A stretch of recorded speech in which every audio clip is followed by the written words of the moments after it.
coronavirus. Of course, we can talk about vulnerabilities, but at the same time, in the startup ecosystem, it's always opportunity as well.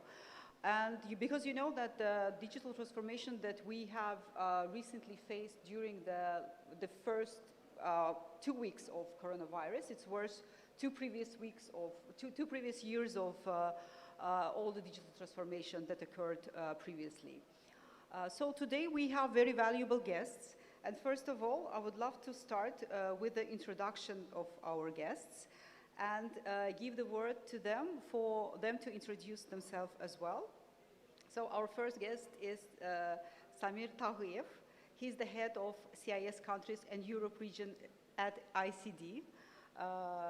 Mr. Tağıyev, please, maybe you can also tell about yourself, what the organization is doing. We'll be happy to hear the general projects and the initiatives that have been taken during pandemic and after pandemic.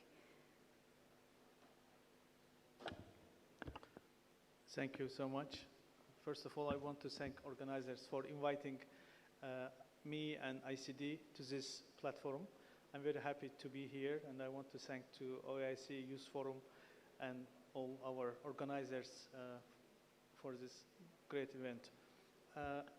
ICD is a private sector development arm of Islamic Development Bank Group. We are more than 20 years old. Our aim is to support private sector development in our member countries. So we work in 55 countries, and we provide line of financing to small, medium-sized businesses, including startups, including new business ventures. As ICD, we also advise governments to issue bonds. We call it sukuk. It's the Islamic Sharia-compliant bonds. We also help countries to be part of the privatization process, to help them to develop their ecosystem during this pandemic, and helps them to better face the challenges. As ICD, we are especially giving more attention for fintech. We know future is fintech, and we support startups who are in this fintech area.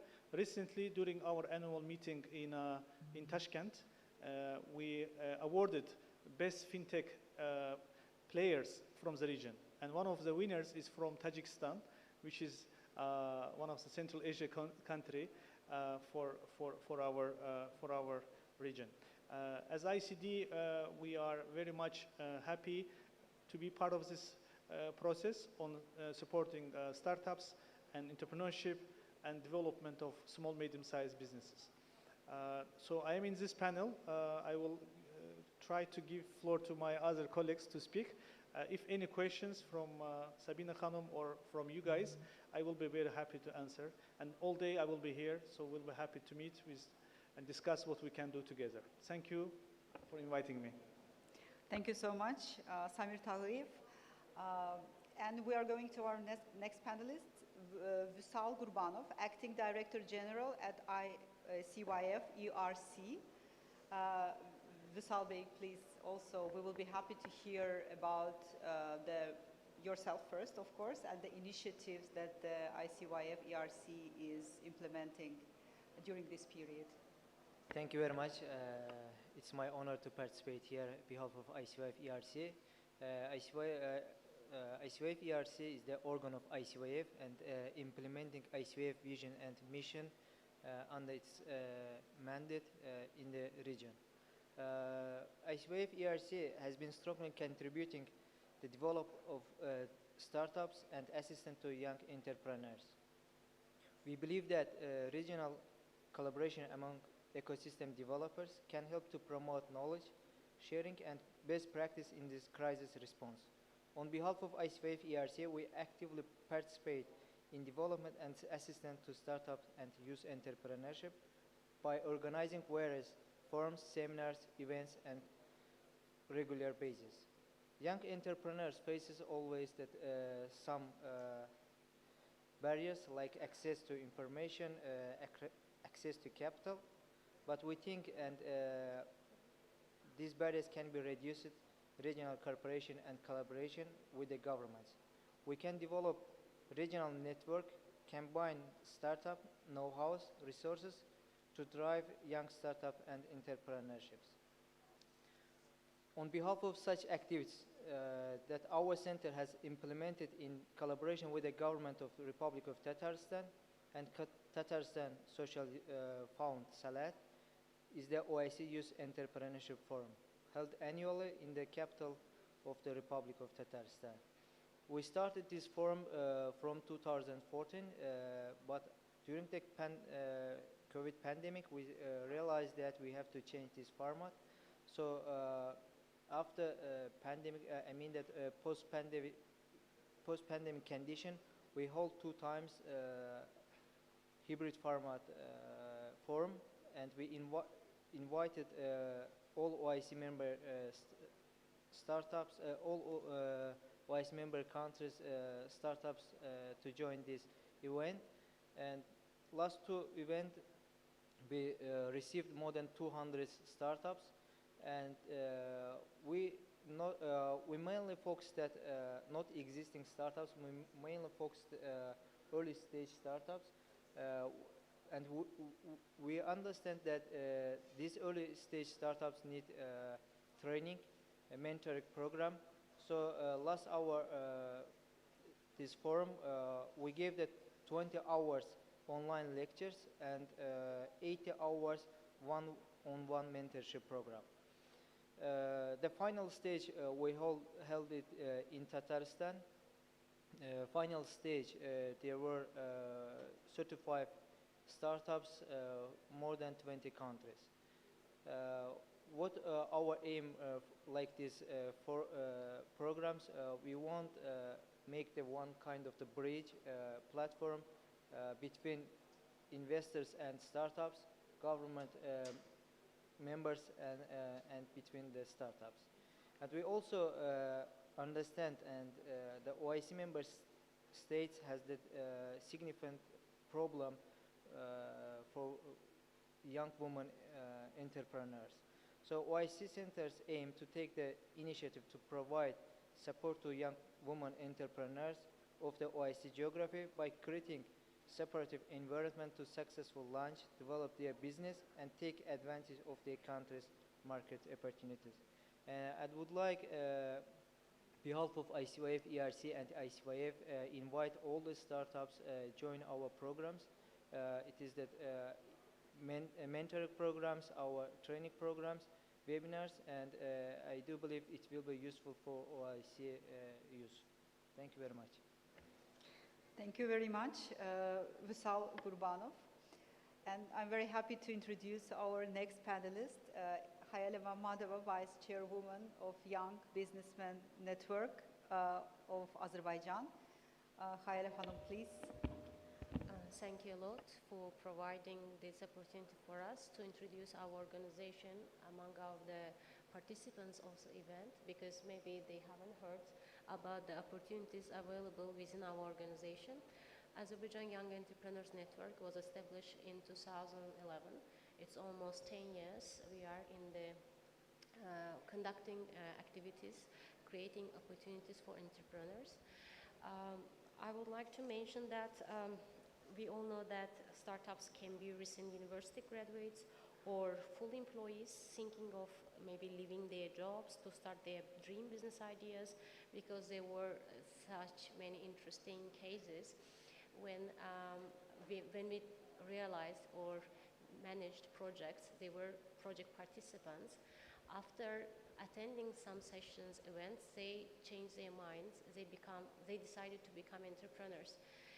For instance, I don't want to just name such type of success story of the person, but that lady was editor of chief very famous journal. But after getting mentorship and specific participation in the projects related to travel, then she decided to build her own business.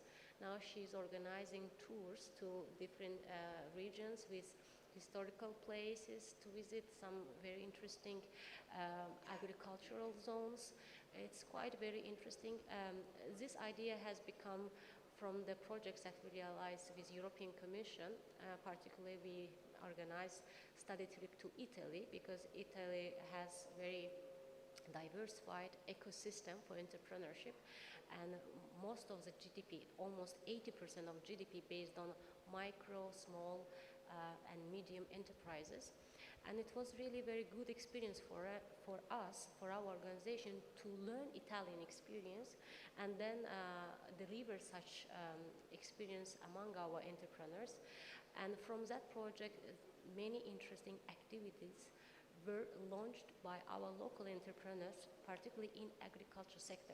There was interesting initiatives between agriculture sector and tourism sector. They create combination, kind of synergy projects, and so far there were very interesting trends in the market, particularly after pandemic.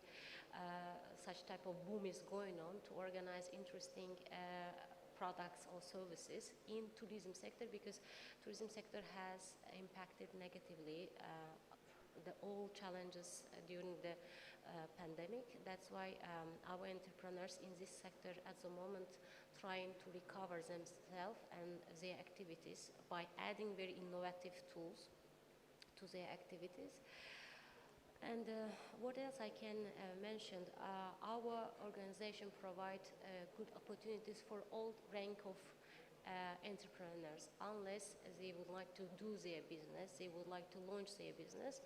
Maybe at the later stage I will going to provide more information on the realized projects, because I don't want to take time of my panelist speakers. Thank you very much. Thank you, Hayla Mamadova. And our next panelist is Vüsal Rustamov, Acting Director, Innovation Center of Azerbaijan.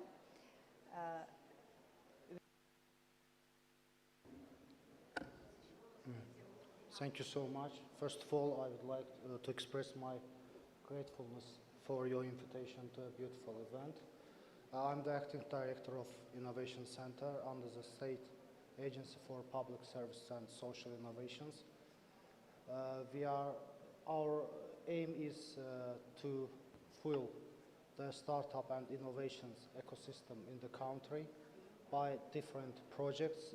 Our launch projects, I can say Ignition project with Global 500, then the opening of Azərbaycan Innovation House in San Francisco, Silicon Valley in 2019. And regarding the topic, I would like to start my speech. COVID-19 pandemic has been a very hard period, but let's not forget that every crisis creates opportunities. In fact, many successful innovative businesses and more than 50 unicorn startups were created during this crisis. As an example, Dropbox, Facebook, Airbnb, and etc. At the same time, the pandemic gave us a unique chance to rebuild our economy with less negative impact. Post-corona period can be and should be startup renaissance, and it's up to us to take the right decisions and to build a resilient startup ecosystem. If we want to analyze startup ecosystem, we should analyze it as a whole. Because we should focus on all components, and if you assume the whole ecosystem as a pyramid, and the bottom, the first layer composes effective intellectual property, healthy banking, VC and financial system, sustainable ICT infrastructure, which includes high-speed internet, and of course, good governance. Government is working on these areas, and we can see very outstanding and supportive, highly supportive business-friendly reforms implemented during recent years. And the middle layer, as I mentioned in pyramid, is supposed to be science and technology-based industry, inventions, universities, research and development centers, tech talents, specialists, and only the top is the startup ecosystem, which needs innovative environment, and it's based on both of these layers. Financing is always one of the main obstacles for resilient capital, the loss of their talents, delay with their projects, and etc. And to my mind, the second and most important issue is the scarcity of tech talent. As Innovation Center, as stakeholder in the ecosystem from government side, it's our duty to contribute to startups at all stages of their life cycle. We should also launch sustainable investor education programs, create our national venture capital firms and crowdfunding tools, and attract foreign VCs. I believe that we should also decrease their expenses, some operational expenses. In this sense, I can say that as an Innoland Incubation and Acceleration Center, we provide the startups with free co-working places. The human capital and education, generally capacity building, is an integral part of the system. Currently, we are implementing at the moment we are implementing the project. It's called Skills for Future, and the aim of the project is to train university professors as mentors at universities. So we believe that it will lead to successful ID generations and in future successful startups. We should also spend more on research and development. Let's take our brother country, Turkey, as an example. Turkey hit a decade's record with more than only 1% of their GDP spent on research and development. And now we can see several unicorns in Turkish startup ecosystem, and we see the growth. By the way, according to some rankings, Turkey is posted as the 44th according to the size of startup ecosystem. Regarding intellectual property, I think all countries, also Azerbaijan, must integrate the intellectual property laws to the world IP system. And regarding Azerbaijani startup system, I would like to say that our market and our population, according to this, our market is very tight and very small. It has some pros and cons for startups. Regarding testing, it's a big advantage because for testing your product, it takes you very few years. But if these startups go global to more mature markets, to more bigger markets, it takes 3, 4, even 10 years just for testing of these products, and of course it leads to additional expenditures.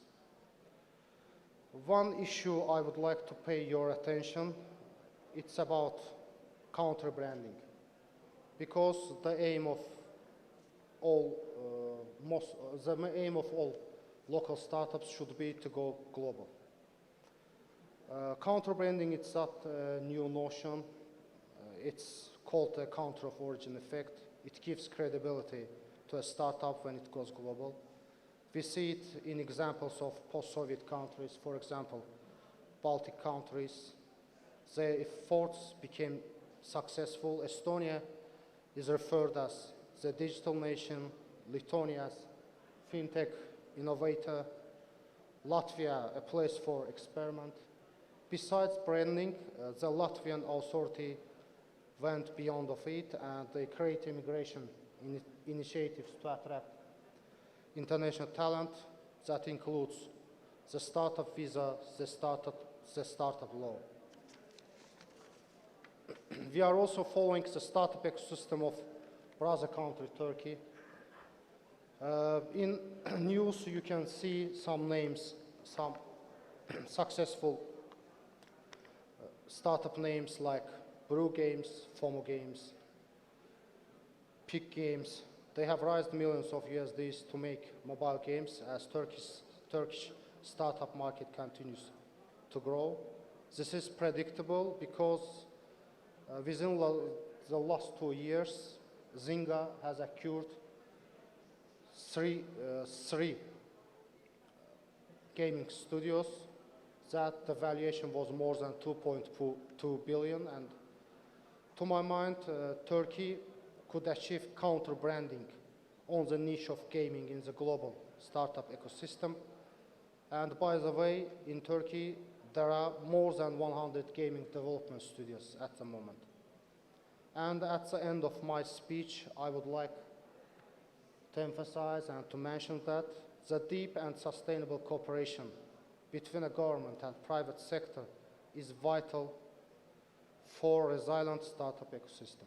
Thanks for your attention. Thank you very much, Vüsal Rustamov. Thank you for the speech.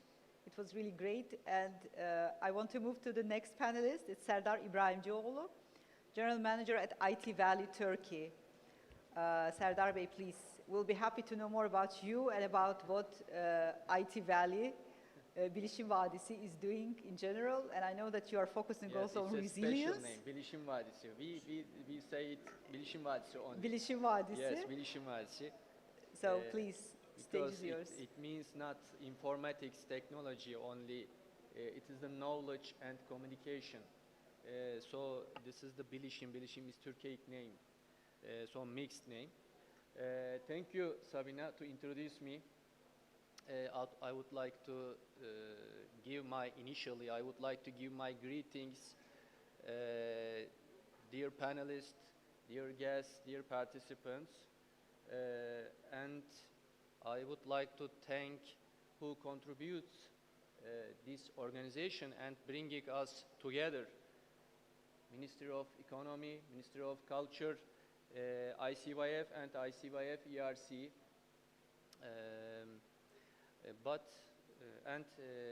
I am Serdar İbrahimcioğlu, Bilişim Vadisi General Manager and Board Member. Bilişim Vadisi is the biggest technology development zone in Turkey. And Bilişim Vadisi gives some tax advantages, support the entrepreneurs, startups. We have investment funds. But first, if you can allow me, before I start my speech, I answer one question: what is the resilient? What is the resilient? Because it is the name of this panel, resilient startups. So, what is the resilient?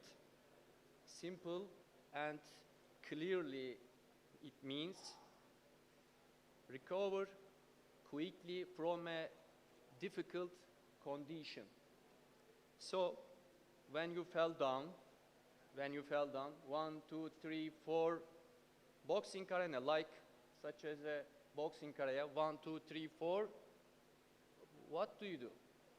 Then, you try again, and counting number, 1, wake up, 2, stand up, 3, woke up, 4, jump up, 5, you fell down again. But fell down again, it doesn't matter. Start counting. 4, no voice. 4 is jump up, because you have learned. No wake up, no woke up, no stand up, then jump up, and 5, ramp up again, and 6, 7, ramp up. How long will it last? Until you get the target. It is resilient. Resilient, it means this, all the activity. Then the secondly, after COVID, we ask this question to the ecosystem, startups. Ask one question. Hello, is there anyone alive? Alive? Can you hear voices? No. This is the resilient capacity. No voice. If you hear some voices, yes, they are laughing, they are listening, they are working. So,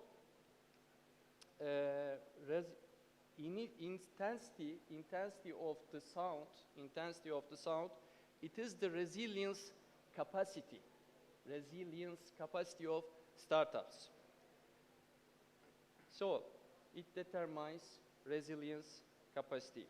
Pandemics, disaster, economic crisis, social crisis, all the things are difficult condition. And they calculate the resilience capacity of startups. Okay, I seem to hear. The voices, we knew them, we learned them. Can I continue or finish? I mean, we will have more questions maybe at the same time. Okay, yes, we will have more questions, but I absolutely agree with you. Second turn, I continue again. I mean, like once entrepreneur is always entrepreneur. So that's why it's a kind of mindset. I mean, like you fail it until you make it, actually. So but I can't hear voices and from entrepreneurs. Yes, you have to meet with the guys. Definitely, they have something to share. I mean, like when we're speaking about different sectors, I know that our panelists mentioned different sectors, for instance. And you mentioned fintech, we talked about agri-tech here, we talk about e-governance here, the woman entrepreneurship. So definitely when we're talking about the sectors, at least when we're evaluating it from the Turkish perspective, as I'm based in Istanbul in general, we see the revival in such sectors as gaming. So gaming is booming after pandemic. Most probably because people are staying at home and playing online games or video games. Or e-commerce, because like right now we don't go too much shopping, but we shop at home. Or fintech, everything is touchless right now. Everybody prefers touchless, wireless cards. So I want to ask the question to anybody who would like to answer. So what do you think is like new trends in the sectors? Samir Bey, you are investing in fintech. Or Hayal Hanım, you are investing in agri-tech. Definitely fintech, agri-tech, or these kind of sectors are transforming right now. So what are the new trends in the sectors? If you have some success stories to share, that will be great. If you have something like ideas to share about the trends of the sectors, where we are going, so that will be great as well. So if anybody wants to share, Samir Bey, maybe a few words. Thank you very much. Absolutely right. I mean, during the COVID taught us a lot of things. One of the things they taught us that we can do work from home, we can buy from home, we can sell from home. So this is a new trend now, and everybody has cell phones in their hands now. And I can see from participants, everybody busy with their cell phones, including me, because this is how life is working. We are here, we are doing business, we are selling product. I just, as talking to you, I was talking to my client in my phone, and we were agreeing on the pricing for this is how it works now. As ICD, we are a multilateral institution. We are part of Islamic Development Bank Group. We are working in 55 countries, which means we have a data from 55 countries, which means we know the problems of 55 countries. We know what they think, how they want, what they want, when they want. So as absolutely to respond to your question, we believe future is digital banking, and we believe the future will be online. It will be in your hand, and we are seeing it already, that our customers are looking for fast response, and they're complaining when the decision is taking place very slowly. That's why as ICD, as a part of Islamic Development Bank Group, who supports private sector, including in Azerbaijan, we are supporting fintech industry, we're supporting industry startups who will be matching with the demand of the customers. So customers are dictating fast, very quality services. And if any startup can come up with some solutions, we are ready to support, we are ready to listen to them and support them, connect them to different venture funds. I know there is a lot of venture funds from Russia is here, from Turkey is here, from other regions. Recently, as ICD, we launched an online platform. It's called The Bridge. The name of the platform called The Bridge. It is online platform which connects all our banks and services together in under one umbrella. So let's say if you're a businessman, you want to do business in Morocco, but you don't know anyone in Morocco, and you want a bank to help you with the transaction. So you go to the bridge platform, because this is our client, and you are our client, let's say in Russia, in Kazan. So you can start to negotiate with this bank, and it will be easy introduction. So I'm encouraging to everyone to look our website. In our website, you can see a lot of actions by ISDB group. As ISDB, we have a Science, Technology, Innovation Fund. It's a $500 million fund. And I know Azerbaijan and Turkey is very active participant of this fund. We are giving grants between $3,000 to $5,000, even to $10,000, just to recognize their work. It's called STI Fund, Science, Technology, Innovation Fund. So you can go to isdb.org. You can see all this information there. Plus, I'm here during the day, and I'm hoping, Sabina Khanım, I answered your question. Thank you very much, and I would love to ask, actually, we have a lot of fintech startups here, so definitely many fintechs would love to get more information. So dear fintechs, please, Samir Tagip is here. After this panel, please feel free to join, to ask questions, and to learn more about how they can benefit, because we always talk about the benefit that we can provide to the startup, to these young entrepreneurs. So anybody else want to, okay, Hayal Hanım, please. I would like to share very interesting, let's say, our activity based on EBRD mentorship, micro-mentor support program, because it is really a very useful online platform that connects entrepreneurs with volunteer mentors, and in partnership with MasterCard Center for Inclusive Growth. It's kind of addition. Gelmir. Okay. It's like an online platform which connects entrepreneurs with volunteer mentors with the support of MasterCard Inclusive Growth Center, because they are providing opportunities for women and young entrepreneurs with access to finance, skills, networks that they need to take their business further. By the way, this platform also based on MENA region, which cover Middle East and North African countries, and including Azerbaijani entrepreneurs are also last year were involved into that platform. It can be also very useful for entrepreneurs from Turkey or other countries. I do believe that you will going to find interesting materials and resources in that platform. And last year we also joined UNICTAD, it's United Nations specific institution for women entrepreneurship.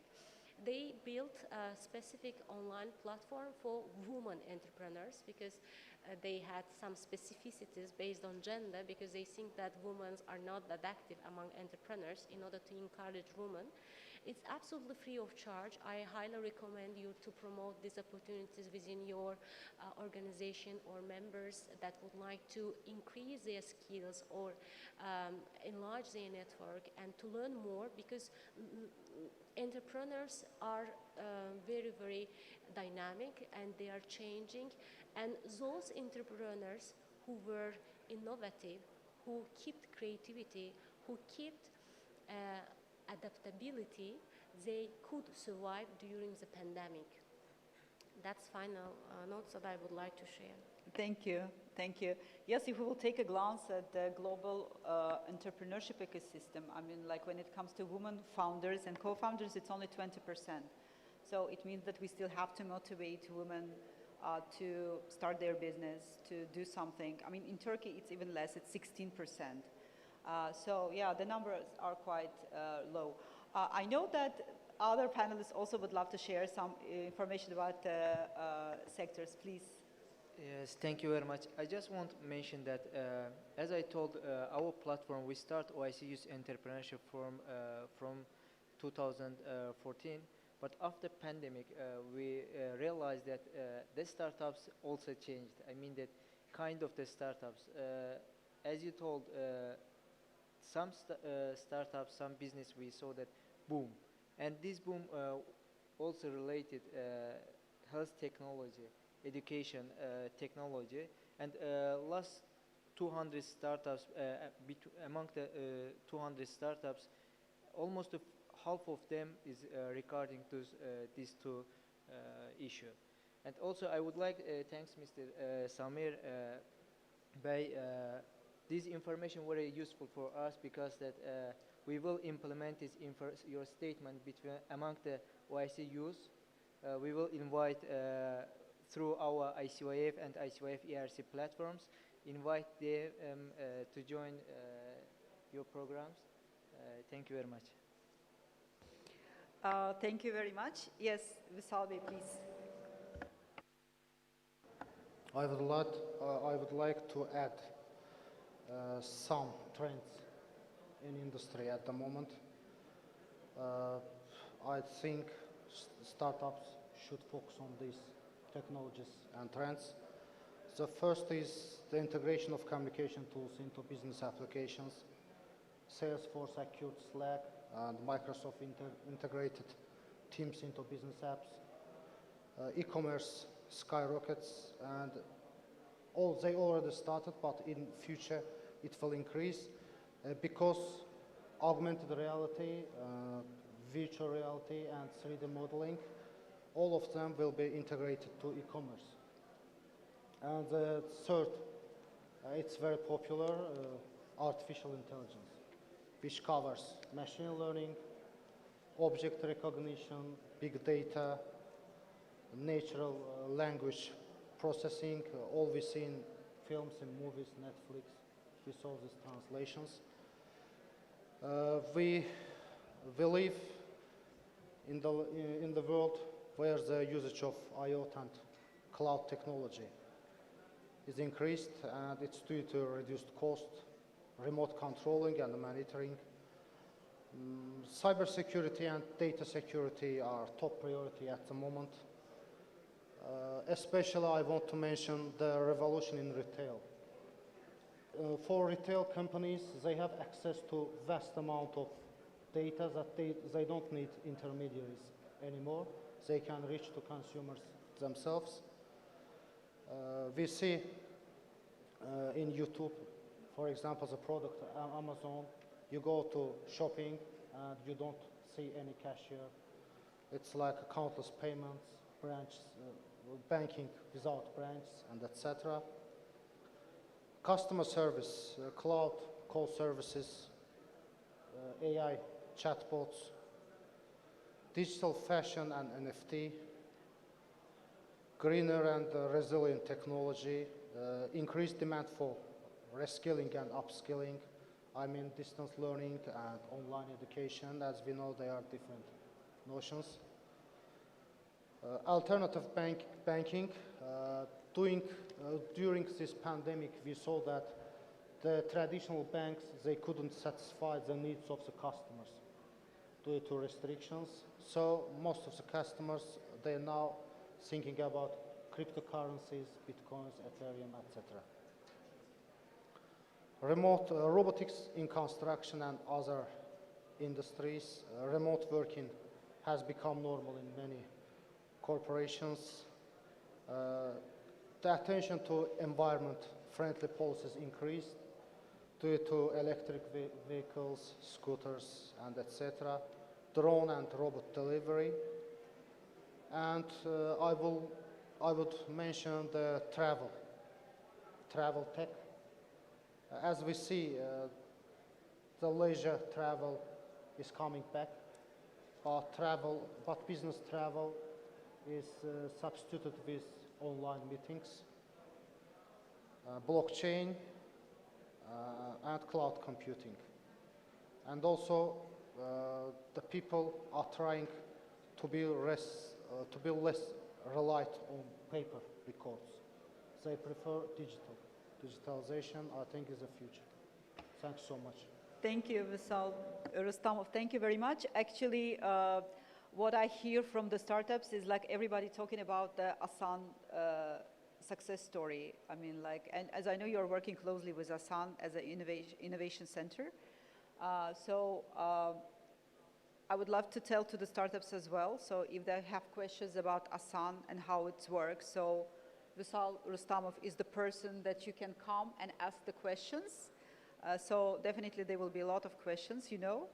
But at the same time, from the perspective of e-governance, actually this is one of the best regional story also, and one of the regional cases that we have right now. So I think that we are moving towards e-governance and e-government in the general also. So thank you for your remarks. Serdar Bey, maybe you want to tell us something about that? I mean, like, since 2015, we have graduated like around 800 startups. So maybe you want to tell us more about the resilience, maybe the challenges that the startups are coping, you know, and how they are changing. Because Yes. What we faced is like, there is a lot of startups who closed the offices, so who stopped their operations. But at the same time, there is a lot of startups who reshaped their business models, who grew a lot. So how they are doing that? I mean, what are the challenges and what are the most challenging side of the story? So what are the positive and the negative sides? Good and long question, but no problem. Your question, your first question is, what about technology changes? What happened? Technology changes. For example, you said game, but especially mobility. Mobility is change. Dear audiences, everybody knows electrical and autonomous vehicles are coming instead of internal combustion vehicle. No matter, we have scooters. As the habit of going one place to another place changes, but no matter, it leads new technological conditions, new technological solutions. There are more opportunities for us. In Bilişim Vadisi, for example, in Bilişim Vadisi, we support the startup based on technology. Especially, I said mobility. For example, TOG. You know TOGG, TOG is the Turkish national electrical vehicle.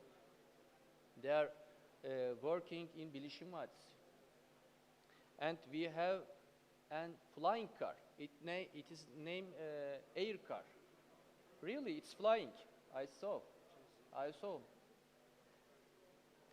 And then GetGo. There are 3 success stories in mobility sector. GetGo, they are working on motorcycle for carrier, electrical, autonomous, and electrical motorcycle. And they support by Getir. They are supported by Getir. You know Getir. It's a big e-commerce company. So many things, sector, e-commerce, agriculture, mobility, gaming.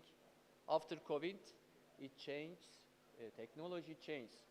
But how it's changed? Not conservative model, disruptive model. It changed all our habits. And then we have venture capital investment fund. Your second question. How do you motivate startups or ecosystem? We have venture capital investment fund. And during the COVID, we meet over 150 startups out of Bilişim Vadisi. And we invest 10 at 10 months. We invest 10 startups at 10 months. 1 month, 1 startup. Where is the lucky startup? And we provide taxes. Bilişim Vadisi built infrastructure, superstructure for technology companies, give lands for R&D companies. Then we provide tax advantages,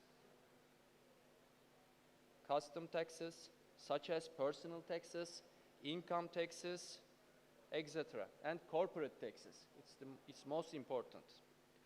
And perhaps most importantly think, Bilişim Vadisi brings the university and industry and entrepreneur together in the same environment and creating a technology ecosystem. In addition to this organized acceleration program, you know, you did many Of course I know. acceleration programs. You did many I know most acceleration of the, programs. yes, of course. We have done like 73 programs so far as Yes. headquarters. And Of course, we were following all the make- acceleration we- programs. We make our acceleration program with you, sometimes in Yıldız Teknik University. Yes, of Yes, course. we are we were working. Yes, it was together. 120 entrepreneurs from Yıldız Technical University Yes. in 2018-19. Of course, I mean, like, definitely. It's my bachelor degree, Yıldız Teknik University. I like Yıldız. And so that they can reach investment funds, this acceleration program. And they can make sale to industrial companies that would supply the technological products needed by the industry. This is the digitalization. Finally, we will be more resilient than before, I think. But if we will be resilient startups, we must have resilient ecosystem. We need qualified human resources. We need regulative policies, common regulative policies in another country. And we need work harder, we need work together. The last sentence? And Sure. Final. Okay. Sure. Resilient ecosystem has experience. Our ecosystem is working since 20 years in Turkey. As a result, we will be ready to share our knowledge. We will be ready to bring our ecosystem here. As always, we say, together we can. Great, thank you very much. Thank you very much. Thank you. I mean, as I understand, we have lack of time and we are supposed to conclude very soon. So I want to ask like a last positive question. So what about the perspectives? What about the future? So a lot of things changed during pandemic. So we see the increase in technology, we see increase in adaptation, in customer behavior, I mean the changes in customer behavior, increase in technology adaptation, increase in fundraising and the investment.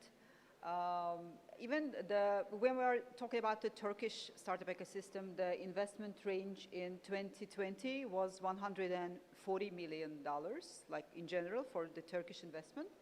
But in 2021, it is already $1.4 billion. So you can see that it's raised like 10 times in terms of the investment. So what about the future? Where we're moving actually? So how do you think, what will be the perspective with the investment climate?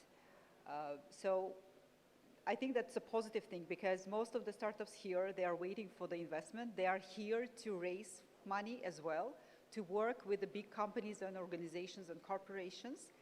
But at the same time, yes, everybody needs money. So what about the investment perspectives? So any kind of vision from your side? If anybody wants to share, that will be great as well. Hayala Hanım, please. Okay. You know, I would like to share two aspects. One from the investor perspective and one from entrepreneur's perspective, because investors are only thinking on making money from the money, and they are not so much interested in taking risks of entrepreneurs. And in this process, they are involving intermediaries like financial institutions. It can be banks, it can be other, they can be different schemes, okay?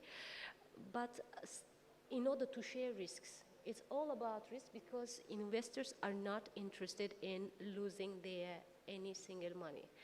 And entrepreneurs are struggling because particularly startups are struggling because they have very, very innovative ideas. It can work, it cannot be work as well because they need to test in various circumstances. Let's say it can be in incubation process or it can be venture process. We can call it differently, but the key concept is like this, that entrepreneurs are really need some funds in order to test their business activities.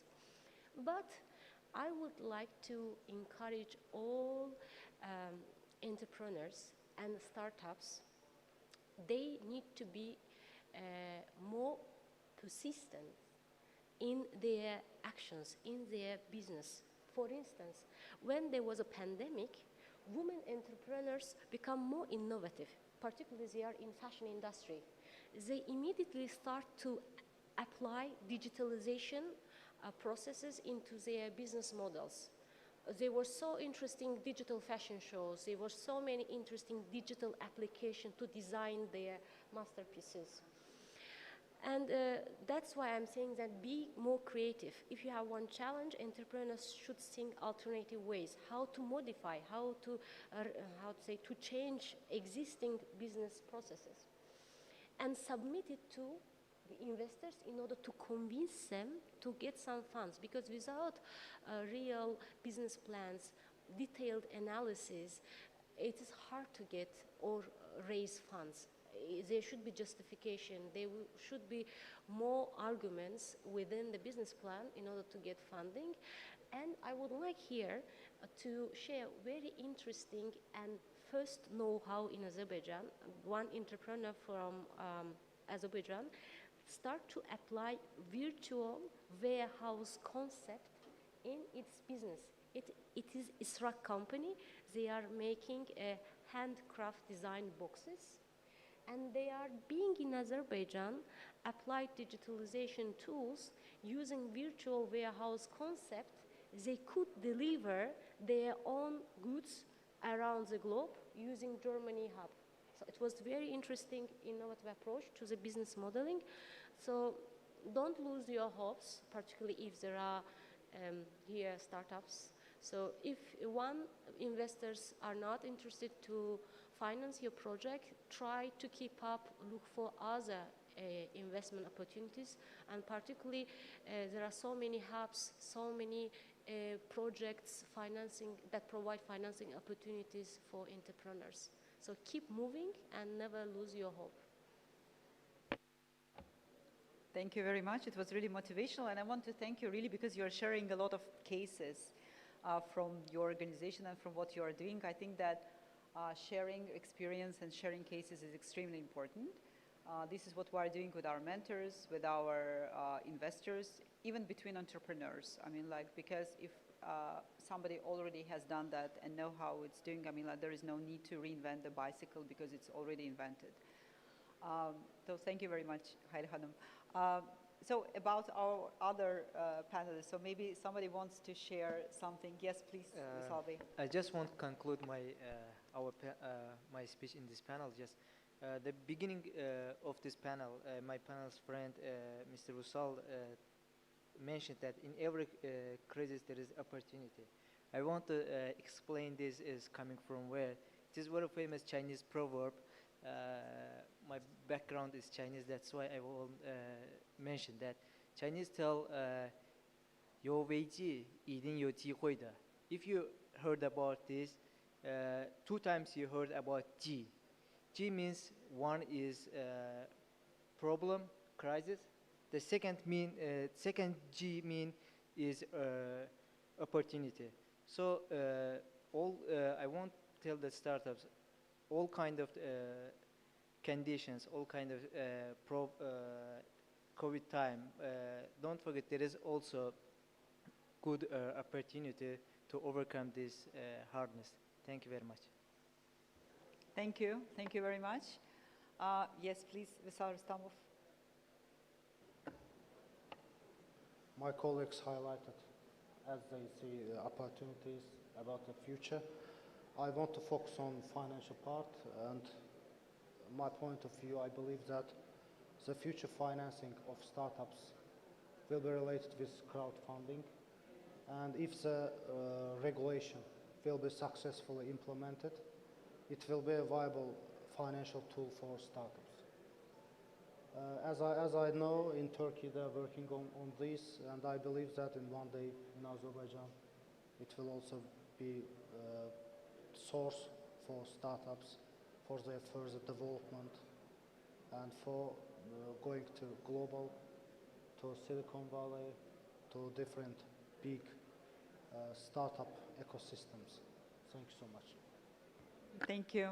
Thank you. It was really valuable. Absolutely, yes, in Turkey, the crowdfunding regulation was just started to be implemented, and there is a lot of different startups as well, platforms, crowdfunding platforms, who already started and be very active. Some of them are very active. I mean, like there is the new mechanism right now, and I think that it should be more and more popularized, at least in the startup ecosystem, at least in our region, definitely.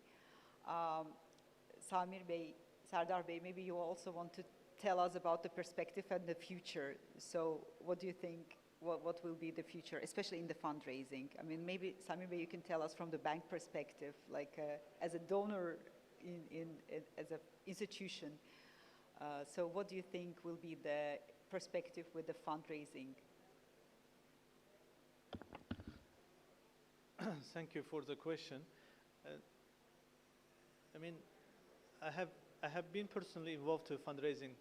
I think it's a big exercise, and what I saw from our startups recently, I was meeting with 10 startups. So I asked one of my close friends in Azerbaijan, using that I was in Baku, so I said, I want to meet with startups. I want them to pitch to me their projects. And when they were presenting their projects to me, I thought that they needed training on how to sell their product to potential investors. I think money is there. We know that money is existing, but how to sell your product, it's very important. So most of the startups, they don't know this. And I think this learning factor is very important. How to talk to your investor, how to convince your investor. This is a crucial moment. And I think we need to find the ways as bankers, as financing institutions, to help these startups on this learning curve in order how to pitch their presentations in diverse languages. Some of them they did speech, they spoke in English, some of them in local language. Doesn't matter in which language you speak, the message should be clear and the investor should understand. For example, when one case, when they were doing a presentation, they were asking for $100,000 and $80,000 was for marketing. $80,000 was for marketing, which in now social media, you can do marketing free of charge.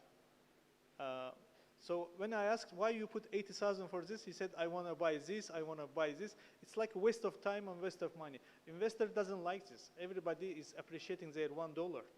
So the startups needs to learn how to better present their financial model, how to present their budget, how to convince the investor that they are right investor to the right startup to invest for. So I think this learning curve is crucial, and I'm advising all startups to get online courses, to meet with people like me, like others who used to work for bank, who's working for banks with investor relations. You know, people are studying 4 years on investor relations. So it is not hard, it is not easy job, I understand this, but you need to develop these skills. And as ICD, we are ready to support in this process. So I just wanted to thank again to organizers for inviting us to this platform. Thank you. Thank you. Thank you very much, Samir Tağiyev. Serdar İbrahimcioğlu, please. I mean, like, as I understand, we're also concluding and trying to say like some closing remarks as well, because we're lack of time and people are showing us already organizers. So. I hope this is the last question. Yes, this is the last question. For me. But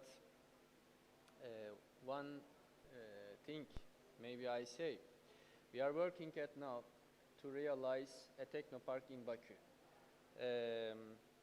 under the auspices of Ministry of Digitalization and Transportation and Azerbaijan Republic and the Turkish Ministry of Industry and Technology. Next year, I hope, next year Technofest will be in Baku, and next year I hope we will open Technopark at the same time. This is the international Technopark, the first international Technopark. This is most important for us because Azerbaijan and Turkey work together, and they mix their ecosystem, they assembly their power in technology. So what is the future? I think future is better than now. Green protocols, sustainable energies, urban mobilities, many technologies will come and disruptive. So conservative technologies, we work many times to reach the conservative technologies, but if the conservative technologies disrupt, so new technologies, we start the same line, all other countries. So this is a very good opportunity for us, I think. The future is better if we work together. Thank you very much, Sardar İbrahimcioğlu, Vüsal Rustamov, Hayale Mamedova, Vüsal Gurbanov, and Samir Taghi for being with us today, for sharing these valuable comments and contributions about the startup ecosystem and the resilience that we all face after COVID. If you want to meet with the startups, please, I mean, all the startups are here. We have the booths, and as I understand, the job is going, everything is in progress. And right after the panel, we will have the startup booster again, the startup pitches. Thank you very much once again. It was really great to have you here, and I really enjoyed that. I hope that you enjoyed it as well. Thank you.